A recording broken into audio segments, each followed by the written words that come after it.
Hi, everybody, and welcome to this edition of Streets for All Happy Hour. We are super excited to chat with our newly elected Councilmember, Nithya Raman. And before we get to Nithya, we wanted to give everybody a brief update on a few things happening around the city. We're going to talk about neighborhood council elections. The first ones are starting in about a month, so really timely. Give you an update on our effort to map traffic violence, talk about a really exciting effort to pedestrianize a street in Koreatown, give you an update on the San Vicente protected bike lane, talk about our RethinkLA projects.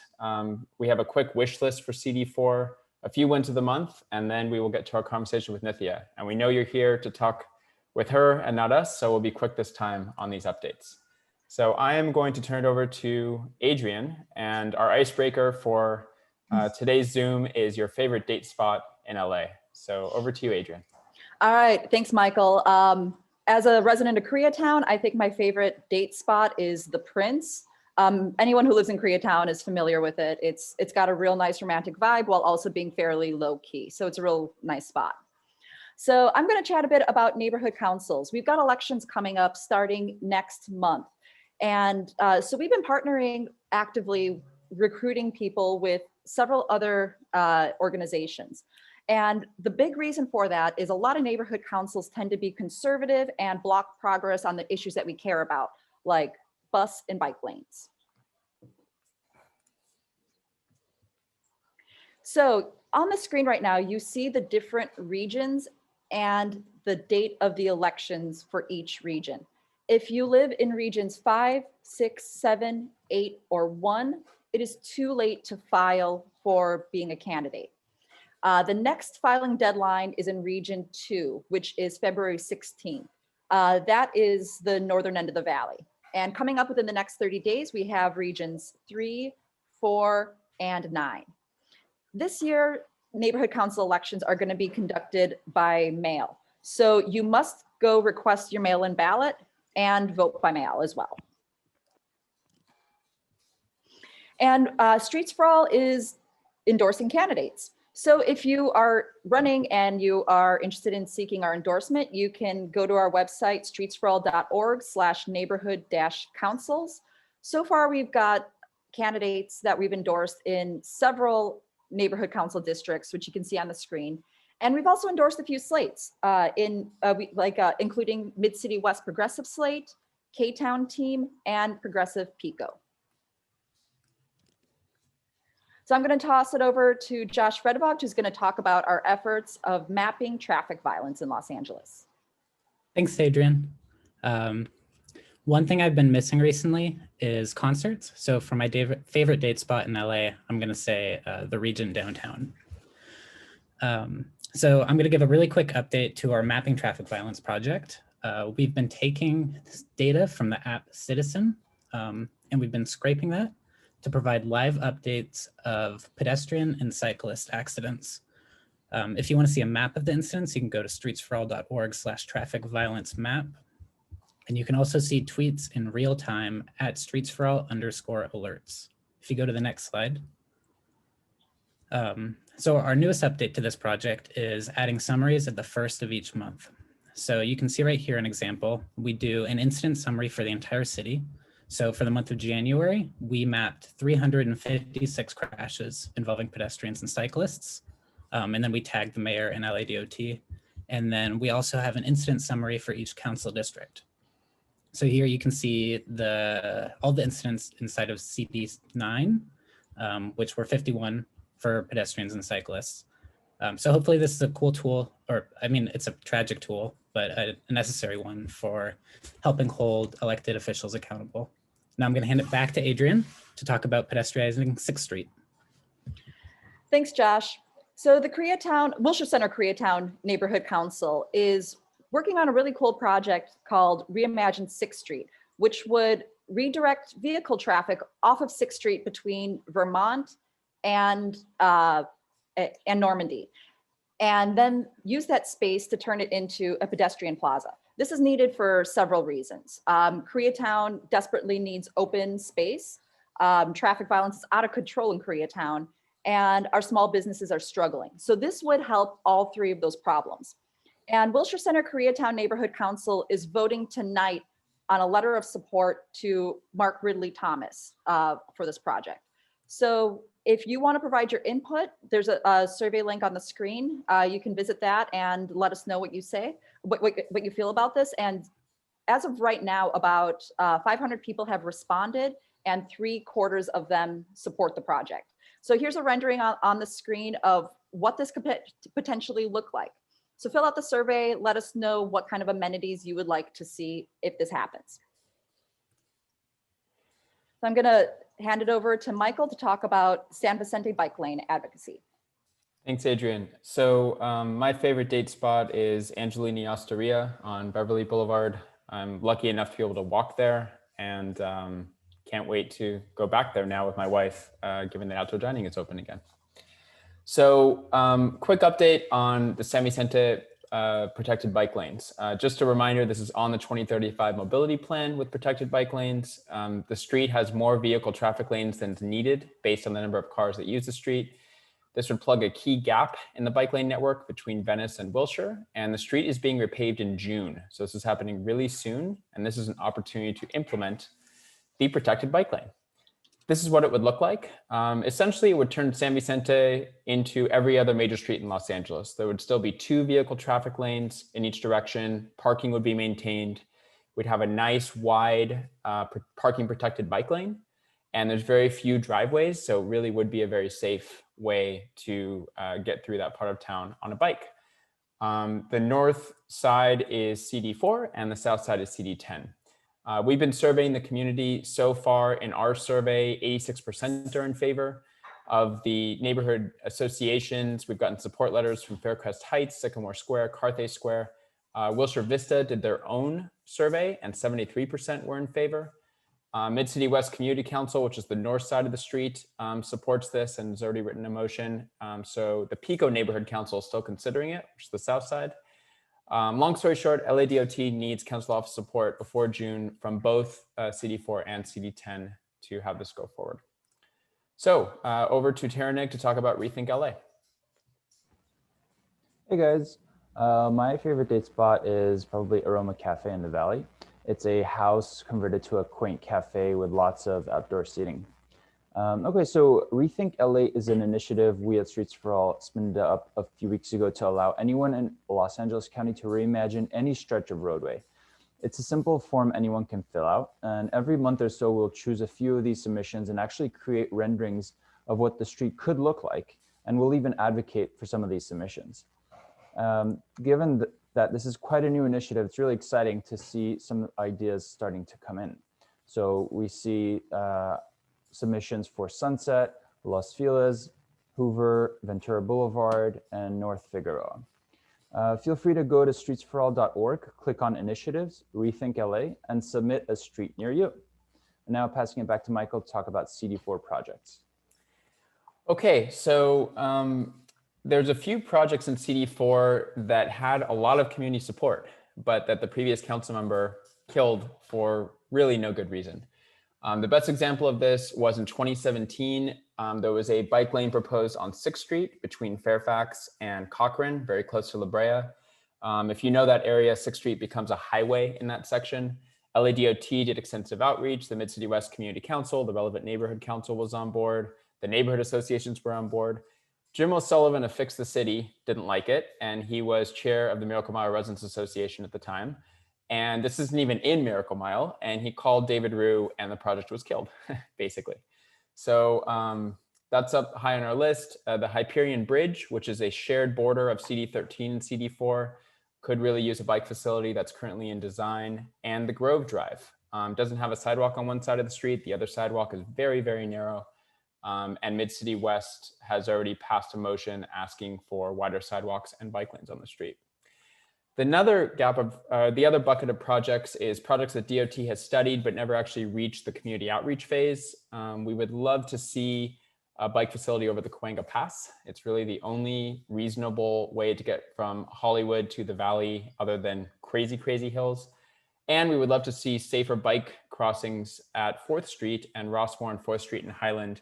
This has been blocked by the Hancock Park Residents Association. They don't have a good reason to oppose it other than they're just convinced that bikes equal crime, or you can imagine what's being said. But this has been a bike route since the 70s and really does need safer crossings at these two major intersections. I'm going to pass it over to Bubba to talk about some wins of the month. Thanks, Michael. My favorite date spot is probably the Town Plaza in downtown Culver City.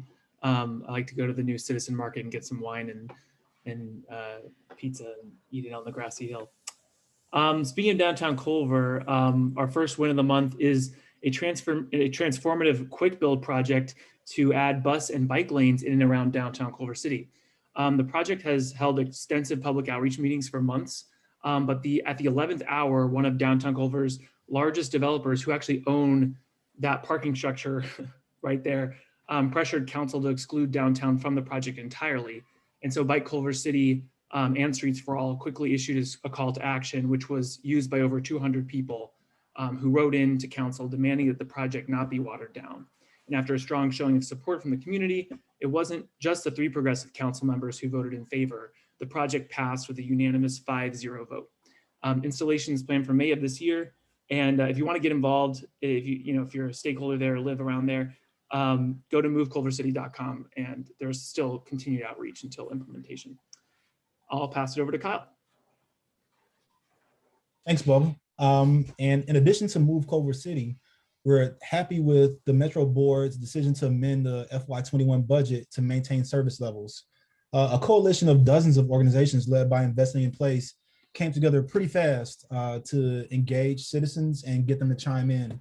And here at Streets for All, we were able to get close to 60 emails sent in a relatively short period. And you can see just how fast that happened based on our tweet and the date of the motion. So we'll continue to activate our base and make it easy to submit comments for similar urgent matters in the future. And thanks to everybody here who responded. And now I'll kick it back to Michael to introduce our special guest. Before we get to the special guest, just wanted to give everyone a quick preview. Next month, we are looking forward to having Councilmember Mike Bonin, and that will be on March 10th at 5 p.m. And we'll open up RSVPs probably next week. All right, so I am so excited to chat with Nithya now as a council member. Nithya Raman is a mother of 5-year-old twins, an urban planner, co-founder of homeless services nonprofit Sila, former executive director of Time's Up Entertainment, and of course, she is the current representative for Cd4 in Los Angeles. She ran for office on a platform of delivering compassionate and effective services for people experiencing homelessness, building more affordable housing, and moving faster to meet our city's climate goals, and won a historic victory, becoming the first challenger in 17 years to defeat a sitting council member. So that is her official bio. I want to give you guys 2 more things from her candidate questionnaire that really impressed us when she was a candidate. This is quoting her. "My vision for mobility in Los Angeles is simple. If we make streets safer and more comfortable for pedestrians, cyclists, and bus riders, more people will use these modes. In the process, we'll take cars off the road, clean our air, save lives, reduce traffic, and increase our city's overall health and well-being." Another quote said, "I believe if we're able to hear the totality of perspectives in LA, we'll find that bus and bike infrastructure is less contentious than we've been led to believe," which really resonated with me because I do believe that the minority has been really, really loud for too long. So Nithya, welcome. It's great to have you here. Thank you for having me. It's very exciting to be here. I thought I would just start off by just talking a little bit about, the election seems really far away, but I did want to talk a little bit about the premises behind the campaign, which I think probably will really resonate with this group, especially given what you just said in your introduction, Michael. I think I ran because I saw a real opportunity in this election. When I was working as an advocate around homelessness related issues in my own neighborhood, and as someone who was an observer of the city as a whole, and was trying to understand how in some ways the city went awry on its response to homelessness as a whole. What I saw when I looked at how decision-making happened was that the lack of participation, electoral participation in elections, meant that I think the priorities that the city had reflected in many ways those people who were able to participate in elections and in other processes that the city had set up to work on issues. This election always promised to be a different kind of election because of the change in election timings in municipal elections here in Los Angeles. For the first time, our city elections and our federal elections were overlapping during what is probably the most, I think, participated in election of all time in American history. And so I knew that there was a real opportunity here because people were already going to be voting. And all you had to do in order to get people to participate was in municipal politics was to tell them why participating in municipal politics mattered.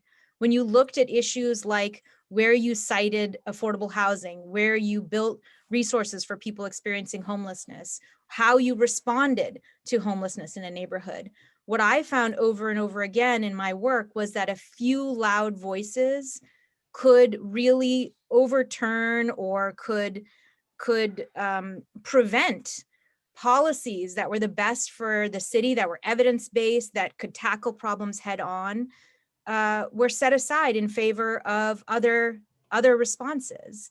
And I feel like this election presented an opportunity to step away from that kind of thinking and that kind of planning in Los Angeles. And I think in elections where we've had issues on the ballot, where people have come out during presidential races to vote on things like resources for people experiencing homelessness through Measure H, through Prop HHH, and through Measure M, which talked about public transit. I think what we've seen when there is that kind of participation is that people vote overwhelmingly in favor of these issues. They want these kinds of resources in LA, but the way in which LA's kind of elections were designed and the way in which decisions were being made on these issues meant that those priorities that I think so many people in Los Angeles shared were not getting reflected in our policymaking or our politics locally. And so this election really represented an incredibly unique opportunity. And the way that we ran the campaign really tried to deliver on the promise of civic engagement. During the primary, we knocked on more doors than what we believe is more doors than any city council candidate in history. We knocked on 83,000 doors in the primary with an army of volunteers and a big field staff that we invested in. And then in the general election, we wrote over 60,000 postcards. We did large numbers of, 60,000? That's a lot, right? That does feel like a lot. We wrote 60,000 postcards through volunteer efforts. I was like, was it actually more? I can't remember. We wrote 60,000 postcards. We made thousands, tens of thousands of phone calls.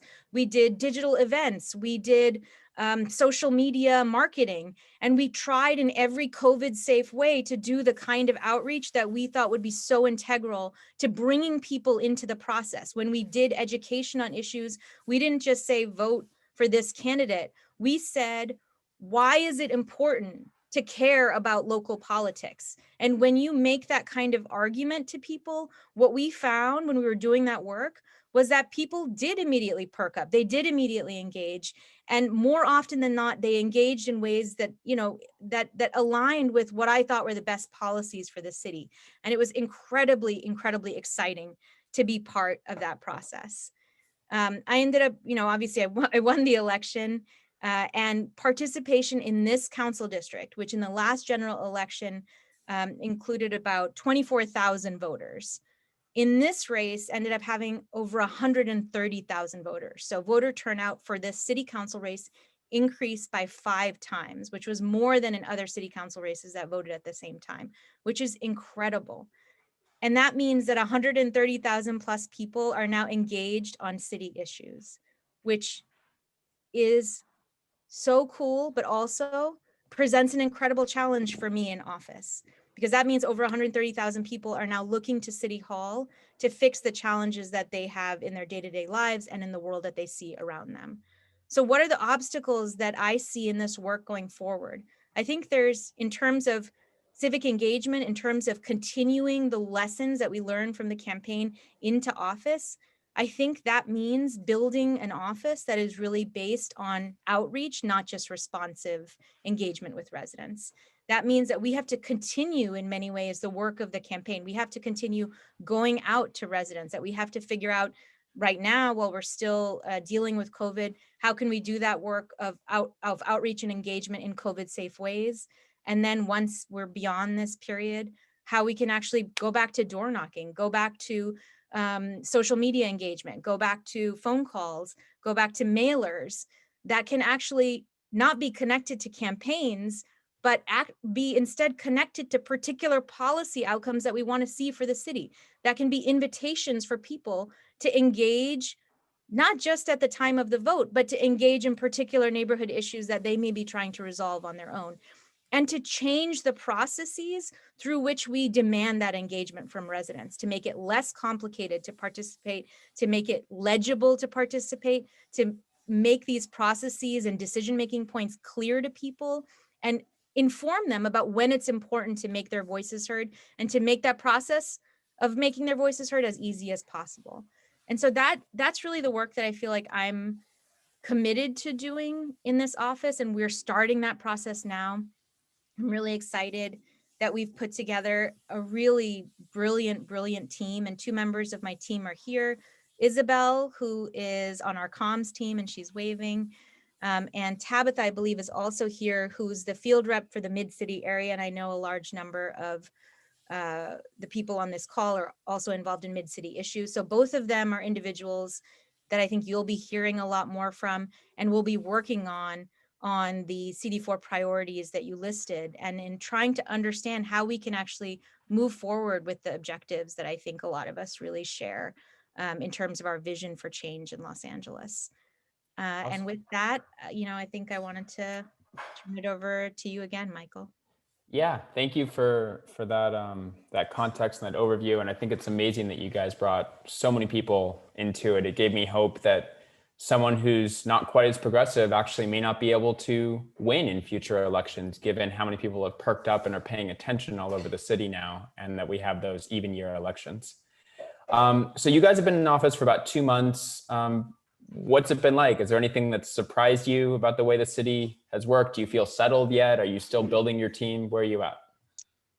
As of Monday, we had 18 people on our team, or 18 people on our internal team call, and we should be hiring a handful more people in the weeks coming. We should be adding a few more people. How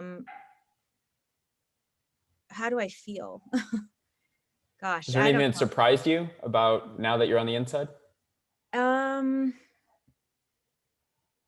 Yeah, there is something that really surprised me. I think I mentioned this at another neighborhood forum, so I apologize if I'm repeating myself to anyone in this highly engaged audience who probably seeing me more than once as I'm making my tour of neighborhood councils and other community organizations. I think one of the things that really surprised me after this election was, 130,000 people voted, right? But we don't hear from 130,000 people in office. And I think that's really interesting to me. A lot of people still don't know that they can call on the city for support, or they don't reach out to the city proactively to answer questions or to solve problems that they may be facing. We hear from some neighborhoods, but we don't hear from all areas of the district. And in fact, some of the places where we actually saw an incredible amount of participation from volunteers, we don't hear a lot from them right now in terms of constituent concerns and things like that. So I think what struck me is that we did a lot of work during the campaign, but what has really been surprising to me is how much more work we have to do now in office to make sure that that engagement continues, and to make sure that that conversation about the priorities of the city continues with people who may not be in regular conversation with the city. And I think it also surprised me how much work that's going to be. The campaign, when you do a campaign is all about outreach. That's all you're doing, right? And now in an office, you're doing so many other things. And so the challenge, I think, for me is, how do you really invest in that outreach? What does that look like? how do you structure it such that it's easy for people? That's going to be really challenging. But I think I'm very excited to do that work and to take on that work with the team that we have assembled.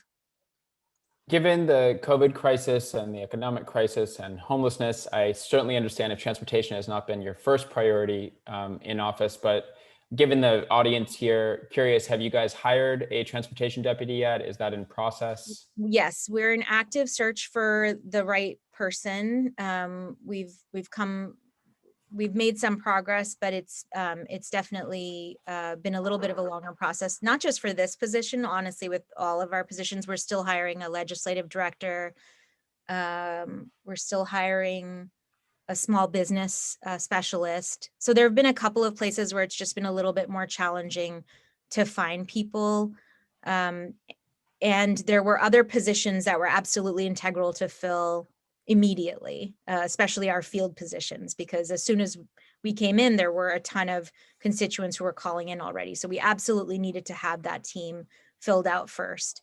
But it is something that we're on the hunt for the right people for these remaining positions and have some really good leads. So we'll be excited to introduce those folks to you when they're on board. Are you still hiring for the transportation position? If someone on this call is desperate to work for you and passionate, should they apply, or have you guys do you already have your final candidates? I think we can still entertain applications. Okay. I believe so. Yeah, I can send you a note afterwards. Why don't I confirm? Yeah. Sounds good. So again, quoting from your candidate questionnaire, you said, I support the reallocation of road space to dedicated bike and bus lanes, especially along the city's major corridors. I believe it's a safety, climate, and traffic solution. Given our mission, I wanted to ask you about bike lanes and Cd4. I don't want to put you on the spot too much. I know it's early, but curious what your stance will be when LADOT comes to you guys and asks if it's okay to reallocate parking space or vehicle traffic lane space to make a protected bike lane, for example. As we said, many times really loud voices that are in the minority, but they're really, really loud and can be influential, tend to block progress in our city. And wanted to hear from you, what are the things that you'll take into account? And do what do you need to see? What is the best way to engage with you on this stuff? Do you want to see neighborhood councils supporting stuff? Do you want to see a list of community members or businesses that are asking for it? How are you going to make these decisions?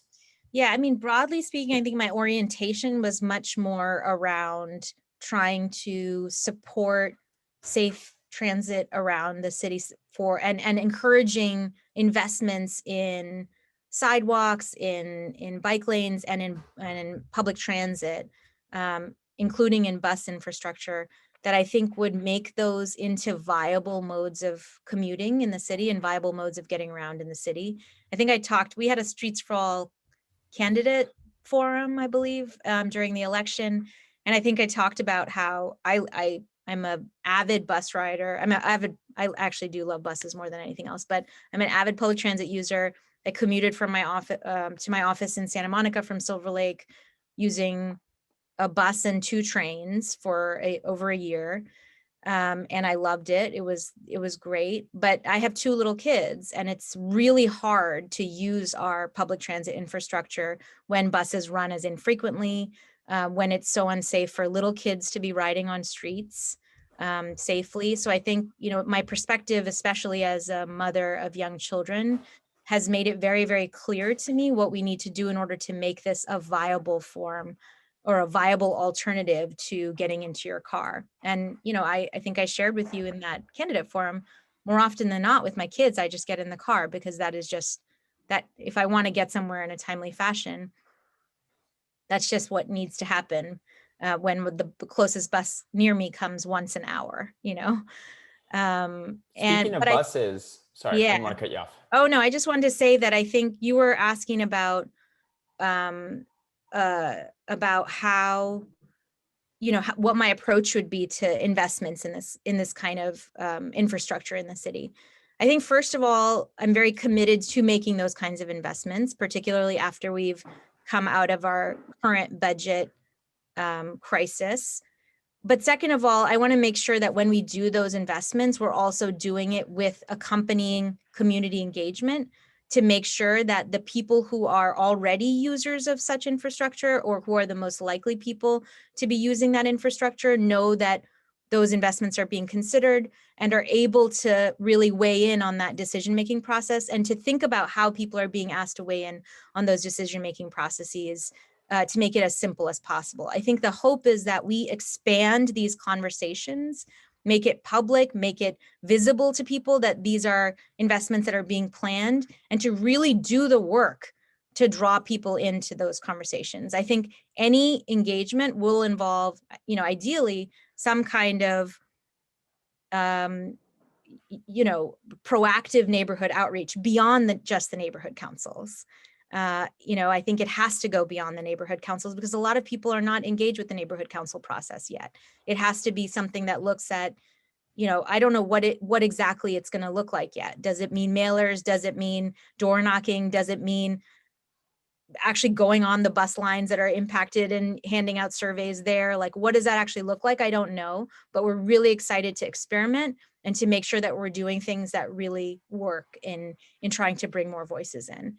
And I guess I would just say, in terms of what is the best way to engage with the office, we just announced a new chief of staff in the office, and one of my campaign managers, Megan Choi, will continue as deputy chief of staff and director of organizing, which means that we essentially have somebody in the office who's really focused on community engagement, and that's their full job, or that's the bulk of their job, let's say.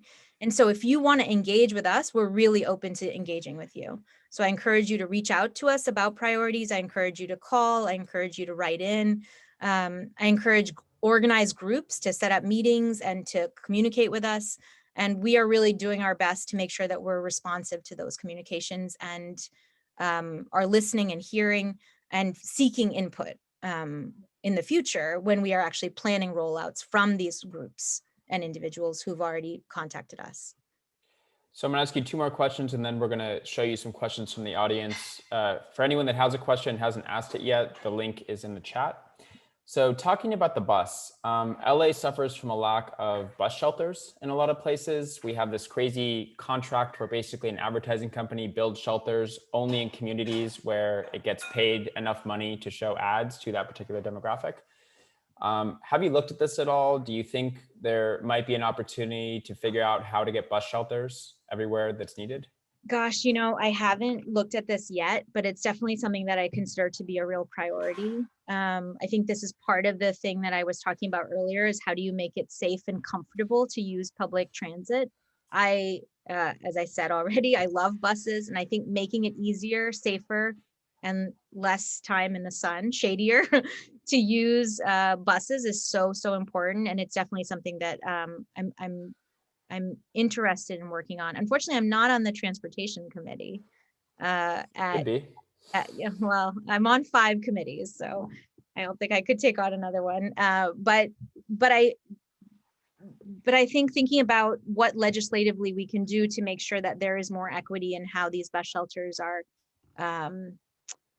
how the bus shelters are allocated, is something that I'm very interested in. And I'm sure that people in this,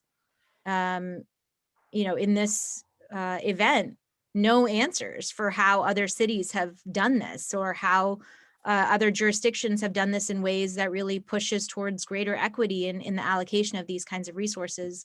And I would just say that we really welcome that kind of input. Great. So my last question is about parking. Oh.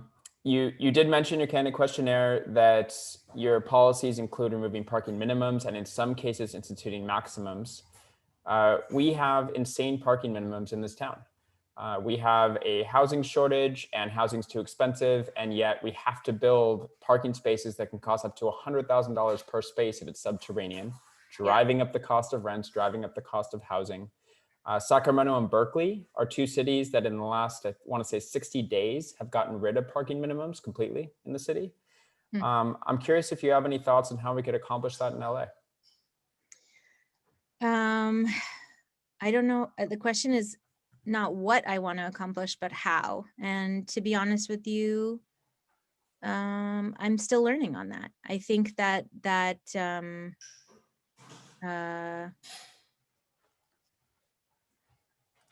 I think that a question like this really requires an analysis of who would be an obstacle to removing a parking minimum and making sure that you're planning the kind of strategy that can take on those obstacles proactively, right? And I have not done an analysis of who would be in either among fellow council members or among the many interest groups that play a role in these discussions, who would be the people who would be standing against this kind of change in our planning code or in our planning process.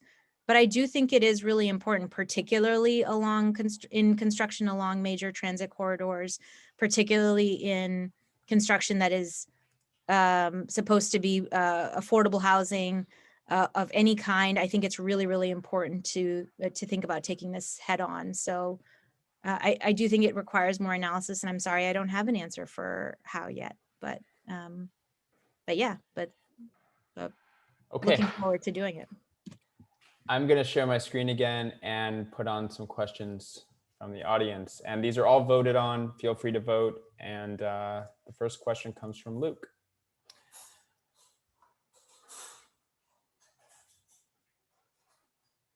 Is Luke supposed to ask it? No, no one's going to ask it. Just, can you see the screen? Okay, great. Just making sure. Okay. Yeah, so related to the vote you took yesterday, I believe, and housing in general in Los Angeles. What sorts of systems change are you anticipating bringing forward in the next year as it relates to our streets? Yeah, that's a good question. Systems change when it relates to our streets. I mean, I think I've talked a lot already in this meeting about changing how we solicit public input around street changes. And I think that's a really important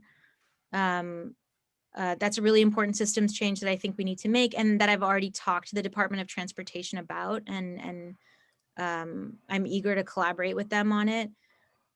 One of the things that we talked about one of the things that we learned when we were doing research during the campaign on our transportation policy was some of the obstacles to installing things like,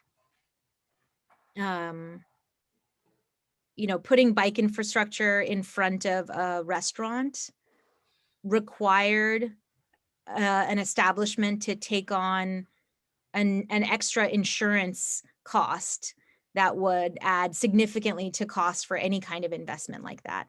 Those are regulations. That's just one of many, many regulations on this kind of infrastructure that exist in the city of Los Angeles. And it's not just related to transportation, by the way. That's also related to housing. That's also related to so many of the things that I think are at the top of my priority list. And I think really looking at what are those obstacles which will require us to talk to people who are trying to do the work in building this kind of infrastructure, in putting this kind of infrastructure into streets, and to understand the processes of making it. I think that will require an incredible amount of outreach to those groups and those individuals and those companies.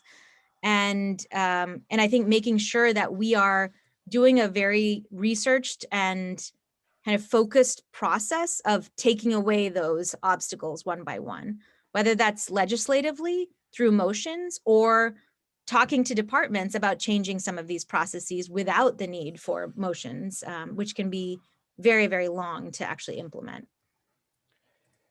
Next question comes from Emily. For people in other districts on this Zoom, are there specific policies or motions that you support that you want people to advocate so that their council member will support it? Yeah, I mean, I think there's a bunch. So I'm not going to do a very good job of answering this right now, but I will be able to do a very good job of this over the coming weeks, because what we're going to be doing is putting together little policy briefings on issues that that we really care about, and identifying So if you look at the process of a motion becoming actually implemented in practice, one of the biggest challenges is that that process is very long and it gets slowed down in a number of ways. So once council member introduces a motion, it can take a really long time for it to be heard in committee. And then after it's heard in committee, if there's a report back before the council can take action again, often the period of that report back is very, very long, or the report back period has passed and no one has followed up with the department to actually get that report back. And so I guess what I would say is that what we're going to be doing is identifying these pain points in some of the key policies that I think are really important, that a lot of people think are important for the city, and identify places where people can actually intervene in it that make a lot of sense, whether it's making sure that the chair of a committee hears from people about wanting to schedule this kind of thing, or just a desire for report backs to happen more quickly. David wants to know, what are the transit and active transportation projects you're most excited about in your district? I'm really excited about, I think I mentioned this yesterday when I visited the Mid-City West Community Coalition, but I'm really excited about the potential for that area to become a place which really reduces its dependence on automobile traffic because of the number of projects that are happening there aligned with the Purple Line investment. And I think what I'm hoping to do in the office is really to make sure that our office plays the role of a kind of community advocate, and also the glue that talks to all of these different entities that are acting in that space, to make sure that we are putting into place interventions that will allow that corridor and the investment in the Purple Line to really be the most effective in terms of reducing, essentially to maximize the impact of that Purple Line investment as much as possible, by making sure that we are communicating between all of these different agencies and departments that are working in the area right now. So that's one thing I'm very excited about. Sorry, didn't mean to cut you off. No, that's okay. Okay.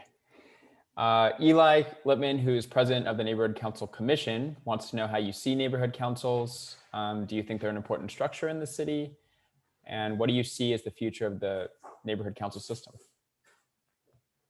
Yeah, I do like neighborhood councils. I think they're incredible avenues for engaging residents. I think You used to be on one, right?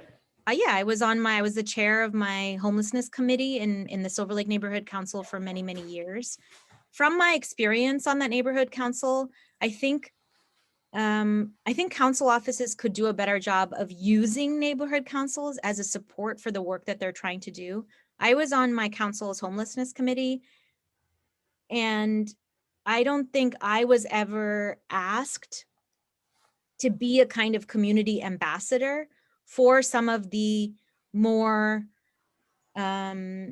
controversial homelessness related interventions that either council member who overlap in Silver Lake were planning for the district, for the region. And I would have liked that, so I'm hoping that we can do more of that, doing that outreach to neighborhood councils to help us be educators, to help us in the project of civic education, and to bring more people into the process.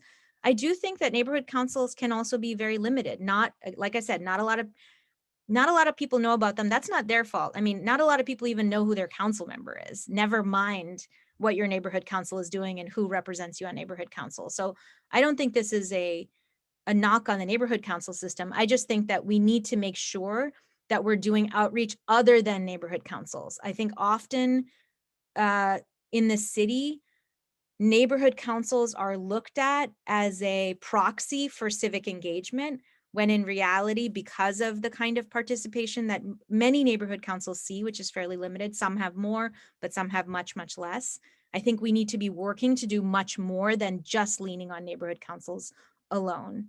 And so I don't think it's a question of working with or against. I think it's really, really working with, but also beyond, and empowering neighborhood councils themselves and encouraging them to do much more outreach than they are doing in their own neighborhoods.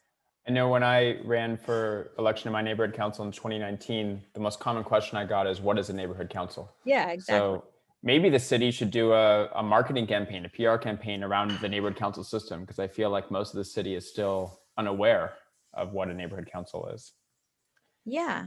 You know, can I just say one other thing from my Of course. engagement in my neighborhood council is that, you know, I was doing a lot of work around responses to homelessness in my neighborhood. And that's part of the reason I joined my neighborhood council. But some of that work couldn't happen within the neighborhood council system. The kind of regional engagement that we were looking at in terms of bringing volunteers in, trying to raise money for things like running a shower program, none of that was easy to do within the neighborhood council system. And I think thinking about smart ways in which we can empower neighborhood councils to be focal points of volunteerism and to enable them to really do that work, I think that will be something that I think will really, would for me be really exciting about them. So this is a question about your background in urban planning. How do you think it helped you in your campaign and your work, and what advice do you have for urban planners interested in elected office?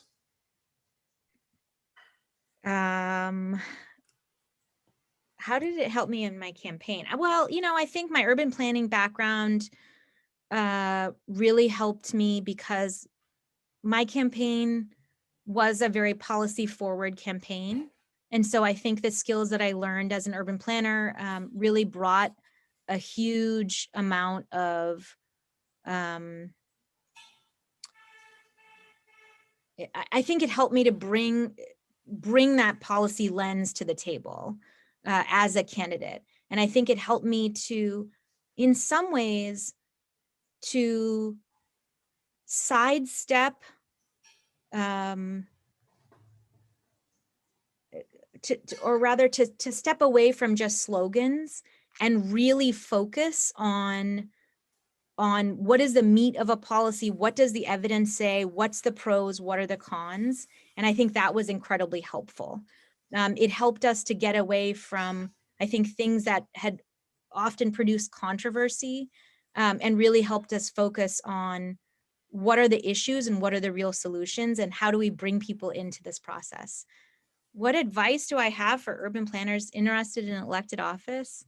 Well, if anyone is interested, you're welcome to reach out to me. And I'm happy to provide feedback and advice. I would just say that, you know, I think it's good for more people who have an urban planning background to be in these roles. And so I really would encourage people who are interested in politics and interested in electoral politics to step into that space. I think I was very shy about stepping into it. By the time I decided to run, I was 38 years old. And I don't think people who are trained urban planners need to wait as long as I did to step into these spaces. These are spaces for us. And I think our education, which has an immense amount of respect for bureaucrats and the restrictions that they're working with, actually enables us to be problem solvers and in this role, and to have the attention to detail in simplifying and improving processes that I think is required to make real change on issues in LA. So I would just say, do it. So this is about the air quality in LA. Wildfires have increased the terrible air quality dramatically, and the city hasn't done much to treat this as a public health issue. Yeah. And also, I will just say that I think that the city as a whole thinks that electric cars are the answer to everything, and that's just going to solve it all. Right. How can we treat horrible air quality, one of the highest rates of childhood asthma in the country, as a public health issue? You know, I think one of the, you know, I do think that this is becoming increasingly an issue that that is being treated as a public health issue. I think some of the organizing around oil wells in the LA County area and in the city of Los Angeles has talked about the health implications of poor air quality on residents and communities surrounding oil wells. And I think through the work of organizations like Stand LA, which have been talking about this for decades, I think. I really think that this is becoming more a part of the discourse in Los Angeles. I think the question is not about treating it, or rather, I guess I would just say that I would ask a question to this person myself, which is, I think the harder question for me is to really figure out what is the appropriate response to this, right? And to not just to see it as an issue, which I think is actually happening now, but to make sure that we're responding to it in the way that will most protect us going into the future, that will really be able to help us take action. So one thing I wanted to say is that when we were doing research on air quality for, again, our environmental policy during the campaign, I learned that debris from car tires contributes a lot to air quality, significantly to air quality. And that doesn't change when you have electric cars on the roads. You know, that's still an incredible driver of poor air quality. And so I really do think that making sure that it's not just a question of making it a public health issue, but really to drive the kind of responses that I think we really need to see here in Los Angeles. And I think that will require organizing, that will require work, that will require partnership with council members who are interested and engaged on these issues. And I think there's more than one now. So, you know, I think that I'm ready to partner with community groups and individuals who are engaged on this issue. So Eric wants to know if the presence of now 2 outspoken progressives on city council is either pushing or enabling other candidates and perhaps council members to be more progressive. Absolutely. I think actually I don't think it has to do with us. I think it has to do with you. And by you, I mean voters. I think that the fact that so many more people voted, not just in our race, but across city elections during this, because of the change in election timings, that will push us to be more progressive. And, you know, I think that's where the power lies. And I'm really excited to see how people continue to use that power to push for progressive change here in Los Angeles. And to make sure that their voices have more weight than some of the lobbying groups and the special interests that I think have held city council hostage in many ways in the past. When you were first getting involved with homelessness advocacy, what steps helped the work gain a footing that you think might be applied to advocacy for active transit? So advocacy for stuff like bike lanes. Yeah, I mean, I think the work that we did in SELA actually holds huge lessons for a lot of issues. One of the things that we did in SELA, we designed it so that it could incorporate a huge number of volunteers in the work, right? So we've had hundreds of volunteers come through SELA's, there are multiple events now across multiple neighborhoods, but even from the very beginning, it was very, very open to volunteers coming in and doing outreach directly to people living in encampments in the area. And I think having people get engaged directly in those issues really mattered. It built a huge base of support for a different approach to homelessness in the region that SELA serves.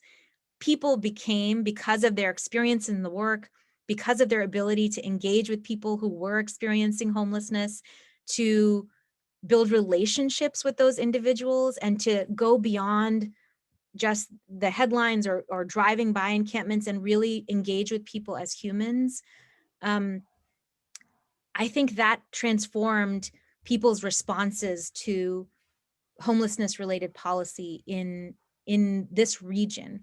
And I think on active transit, it's the same thing. Like, I think we need to be, I think Cyclavia is a really good example of how we can do more of this, but get people bicycling around the city, get people walking around the city. I think, you know, I'm really excited for when COVID ends and we are able to go back to work again, because I'm going to be using public transit and showing people that I'm using public transit. And I want to do bicycle rides in Griffith Park to show what Griffith Park can be like if you're on a bicycle with my family. You know, I just want to get people engaged in these issues.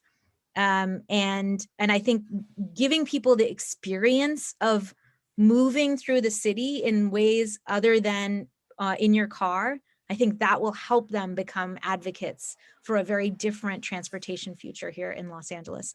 Actually, Tabitha is here. Did you want to say hi before you hop off? Can she, can. Yeah, of course. I don't know if we need to ask her to unmute. I'm trying to find her. Can someone from Streets for All find Tabitha and ask her to? I think they left already. So that's, okay. Yeah, sorry about that. Is there anything else? I can keep going with questions, but I also want to be respectful of your time. Yeah. Is there any closing message that you wanted to say, or am I good to keep going with a couple more questions?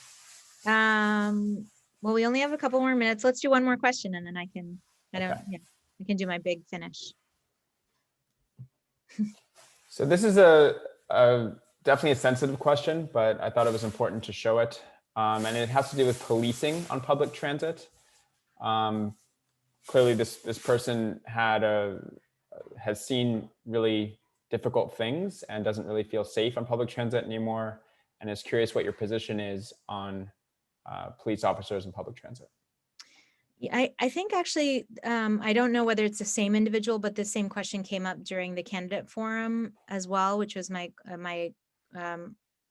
response to police being on public transit infrastructure, particularly trains. When, right now, I just wanted to acknowledge that a lot of people who are experiencing homelessness use the trains as a place to shelter or as a place to get warm especially during particularly cold or rainy days. And I think that what we've seen in looking at investments in outreach workers on our public transit system versus police, the disparity is really, really stark. I think the last numbers I read, so it's a little bit, I guess this is a public forum, but I would prefer not to be quoted on these numbers. But the order of magnitude of difference that I saw the last time I looked at these numbers was something like 200 million on police and less than $1 million on outreach. And this was as recently as 2 years ago. And so I think we can, if we really invest in outreach workers and social service providers in our public transit system, I think we can significantly reduce our reliance on police as a form of public safety in public transit. And I think that's something that's really worth fighting for. And I do think that people who are experiencing homelessness would be much better served in our public transit by having people there who can help them get into housing or help get them access to the services that people really need right now. But if this is the same individual that asked this question during the candidate forum, I think we exchanged emails or tried to reach out to you, I believe, afterwards, maybe through Adrian. And we didn't make the connection. So I would love to talk to you more about this question and to get your feedback on it, and to talk to also, I think, employees of public transit as well. Great. Well, again, want to be respectful of the clock. So I think we're out of time. Any last words, Nithya? No, except that hope that this is the beginning of a lot more engagement with the office on these issues. And I'm excited to be partnering with you on making change in Los Angeles. Great. Well, thank you so much for the time. We really, really appreciate it. And have a good night, everybody. Thanks a lot. See you next month.